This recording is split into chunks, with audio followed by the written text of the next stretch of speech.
It is NBA action on EA Sports. I'm Ed Cohen. Great to be joined by Jay Williams. Should be a terrific game here tonight.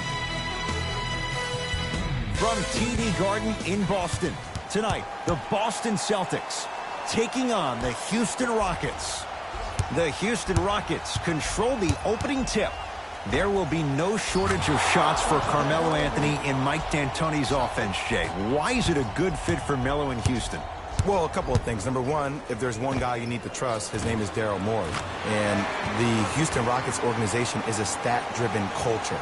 So he understands at this juncture where Carmelo Anthony is in his relationship to his career. Playing with two pass-first type PGs in James Harden and CP3, who averaged a combined 12.5, 13 assists last year, will open up the floor extensively for Carmelo to knock down those jump shots.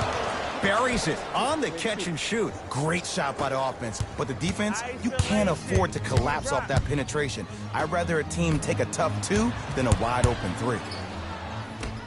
Irving. That's usually one that he'll knock down. And that's how you close out on a shooter with a sense of urgency. The shooter was more worried about his landing space than he was the shot. It's Paul for two. Knocks it down from mid-range. He has that sixth sense that you just can't teach. He's like a traffic cop, and he's navigating a myriad of bodies coming his way. And there's a smaller innuendo of the game that nobody talks about. When he makes a great pass, he'll tell the offensive player, shoot it, go up, dunk it. He will direct you and lead you to success. Free throw good as he finishes off the three-point play. They're back within a bucket. Ed, you ready for another fun fact about the Houston Rockets? Let's do it. Okay, the team was established in 1967 and was given the name the Rockets because San Diego was the home to many space-age manufacturers.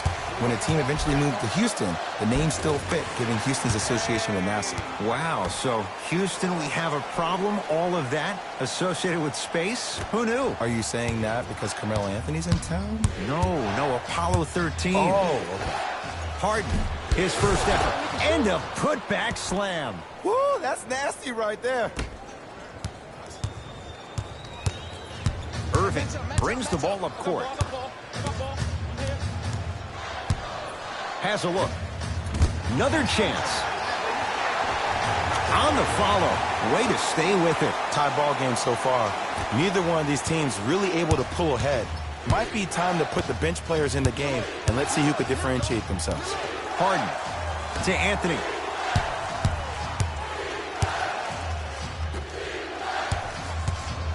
And they call the foul. Felt the breeze there, Jay. His timing was a tad bit off. That's his first personal foul. Team foul. Tucker. Hey, hit that. You open, yeah. Harden. Take that. Wide open look, won't go. I'm good, yeah. Al Horford going to the line to shoot two. It's still early, so no real impact on that call. But you know that they're going to call this one tight, so you might want to keep your hands out of his pocket. Al Horford at the line. And he connects on the first free throw.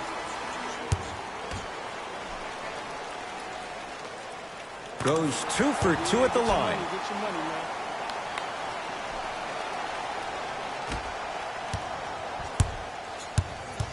Houston takes over.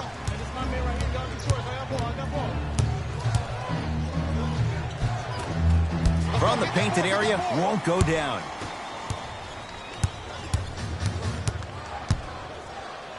Goes to the right side. Hayward, he drills the three. You look at Gordon Hayward, who does he remind you of in the NBA? Paul George more so on the offensive end. He has the height and the size to shoot over smaller guards. Plus, I love the fact that he utilizes his body. How about in his 7 years with the Utah Jazz, he made $53 million. You're seeing his game really blossom, which is the reason why Danny Ainge signed him to that 4-year, $128 million deal. At number 42. Here's CP3. Ooh, Chris Paul. 2 for 2. That's what you want. Jay, he's played for a number of teams in the Western Conference, no less. What do you make of Paul and his willingness to embrace a challenge? Well, for the first 12 years of his career, he was ball dominant. The ball was forced to be in his hands every possession because nobody else, other than CP3, could make a play. Now there's a shared responsibility with the playmaking skills, and that only allows him to play looser, to play freer, to play more like he played in college, hunting his own shot and thinking pass second, score first. Now Paul with the basketball. Down 5. And a whistle. He took a chance. That's the right call. Time to shuffle things up.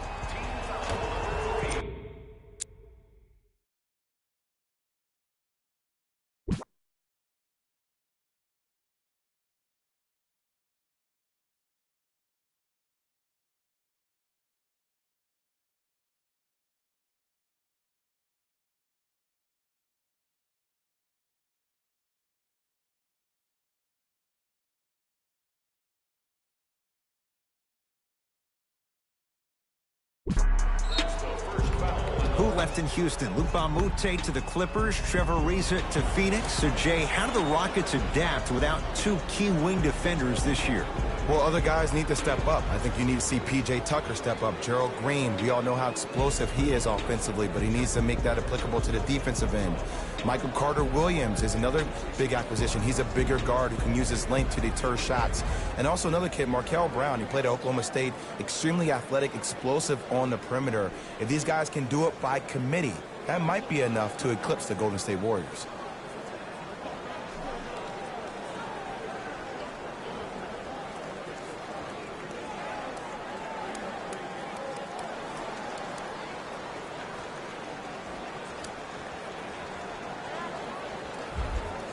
They're going to make some changes with some new personnel on the floor.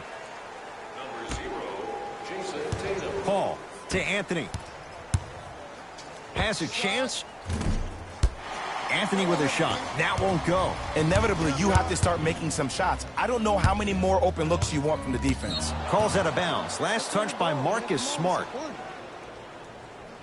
Coach is going to shift gears and adjust his matchups. Number 2, Brandon Knight. Paul. Great feed. Sets it up. 4-3. Off the mark. No good. And there's always so much talk about defense. How about offensively? If you continue to attack that shooter, now you're making him work on the defensive end. That makes him take his legs away on the offensive end. Paul. Deep right corner. From long range. Where's the chatter? No one was even close to him. Ooh, that confidence level is so superior. Whenever you start jogging back on defense before the ball even goes through the net, that speaks for itself. Here we go. Here we go. To Marcus Morris. Rozier. And he buries it. Scary Terry was born during the playoffs last year. He helped Boston achieve what many critics, including myself, thought was impossible without superstar teammates being healthy. He's a pit bull defensively, so quick laterally with a strong upper body frame and a great center of gravity. He plays with a ton of grit and determination, and that's just what you need in a depth guard who can answer the bell when called on.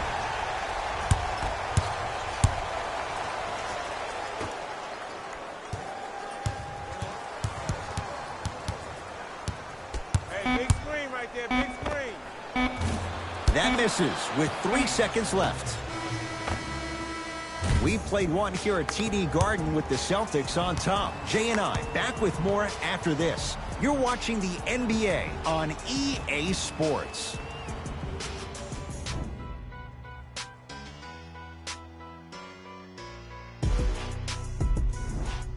One quarter down. Neither side really distinguished itself. Jay, what stood out? Yeah, both teams have came out. They've played with great energy, and they've also done an excellent job of establishing their own tempo. They have to make sure they have to push through that and do more of that in the second quarter.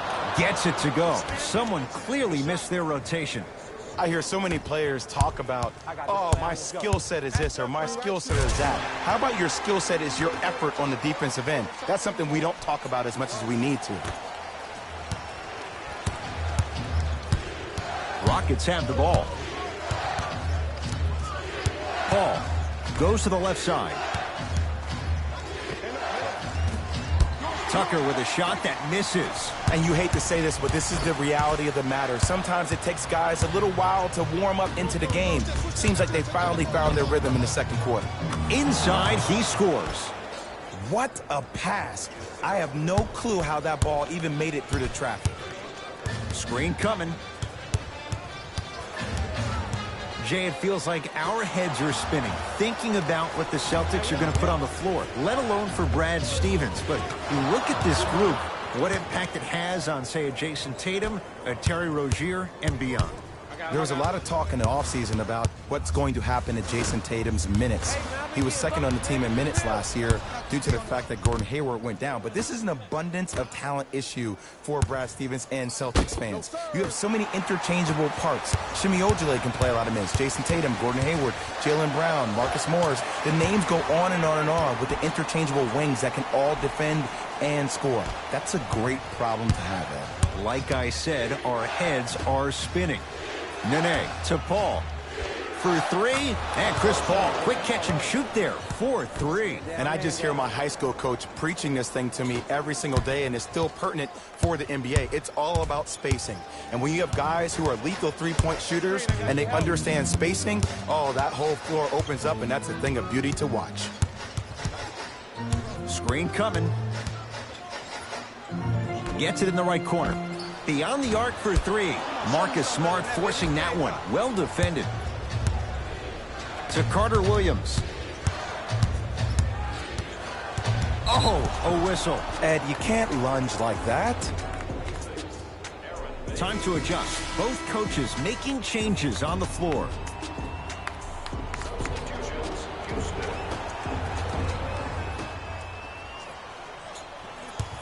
Harden to Anthony. Yes.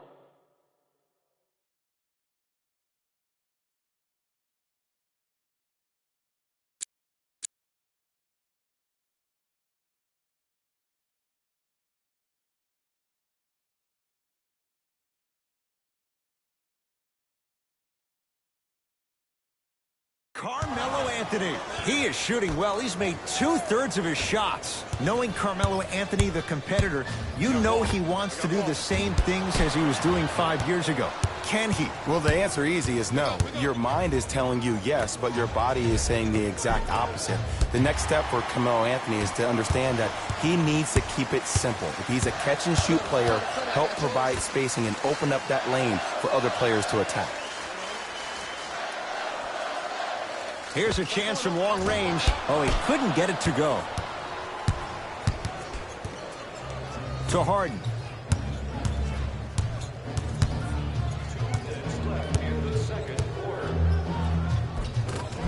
Right through the heart of the defense. The layup is good. The challenge defending a guy who can be a 1 or a 2. We're not old men talking about this game. We don't define players by positions anymore. Is he a 1 or is he a 2? No, he's James Harden. He is a scorer and an elite passer. Looks like both teams are making substitutions.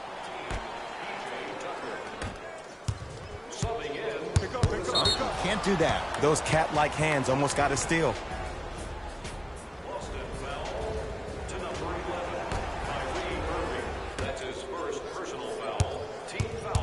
Harden to P.J. Tucker. Yes, and a foul. He'll have a chance at a three-point play. That was such a great job by the offensive player. Knowing that you're probably going to take some lumps here and there, but still remaining aggressive throughout the shot and getting a crack at the extra point. Oh, he can't connect. To Hayward. No good. No daylight. Great defense. It's easy. Force guys into low percentage shots. That's the reason why we're big into stats. It was all provided to you before the game in the scouting report. To Jaylen Brown. It goes down. I wasn't quite expecting him to get there, but I can be wrong. Sometimes, not a lot, but maybe sometimes. Houston with the basketball. Paul. Great look and vision. Oh, big finish at the rim. And Melo will be the first one to tell you this. He's not ready to be a role player just yet. He can still put up points in bunches. Didn't shoot the ball that well last year, averaged around 16 a game, the lowest total of his 15-year career. Wow. Now a steal as the Rockets have it. That's called game plan execution to perfection. Every possession on the road is critical. Kyrie across the timeline. Margins 8. No good. Defense catching a break there. The follow won't go either. Paul into the front court. He'll run the offense. Harden, it's good. Coach wants to see more from his D. They're shooting the ball well, but let me tell you why. They're already ready to shoot before they even catch the ball. Look at their hands. Their hands are ready, providing a target. So when they catch that ball, they go right into their shot. We call that being shot ready. James Harden fires for 2. James Harden. He's 4 for 8. That's 50%. You used to hear all these coaches talk about, we need players to run the floor. No, I don't need you to run the floor. I need you to run the floor with purpose. Those are two different things. When you run the floor in attack mode, that's when plays like this occur. That'll do it for the first half. It's been all Rockets.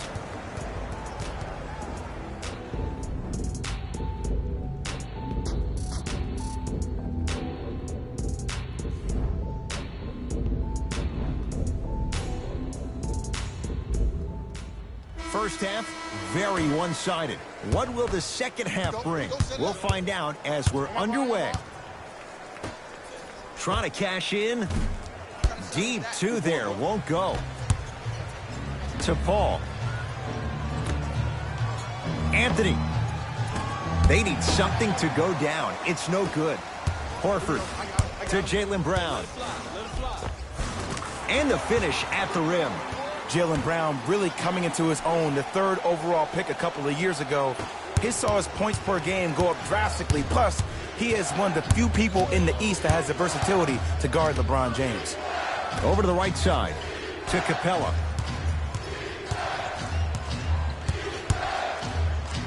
Clint Capella. Quiet night, but 2 for 3 in the contest right now. Oh, man, you're not supposed to be able to do that with that size. But in today's game, dexterity and mobility are off the charts for bigs. Hayward knocks down the 3. Jay, would you classify him among the elites in the game, especially among wings? It depends on what category of elite you put him in. As of right now, he will be my second-tier elite. Because when I think first-tier elite, I think Kevin Durant, LeBron James, Stephen Curry, Kawhi Leonard, Anthony Davis, James Harden. I think Gordon Hayward has a chance to be there. He was on his way there before he got hurt, but time will tell. Shot for James Harden. James Harden. With that, he's 5 for 9. Look, the Rockets don't take too many mid-range jumpers. Actually, last season, they led the league in three-point attempts. Glad to see them actually find the two-point shot relevant these days. Harden shoots. The jumper's off the mark. Brown into the front court. Down by 15. And count the basket. This is why I go back into player mode. If the dude starts to try to have 40 points on me, I'm going to foul out. I'm going to start hitting him in places he's not used to being hit. I'm trying to do anything to throw him off his game. Here's Harden, down low. The pass set it all up. It just seems like one of 3 things happen every time James Harden has the ball.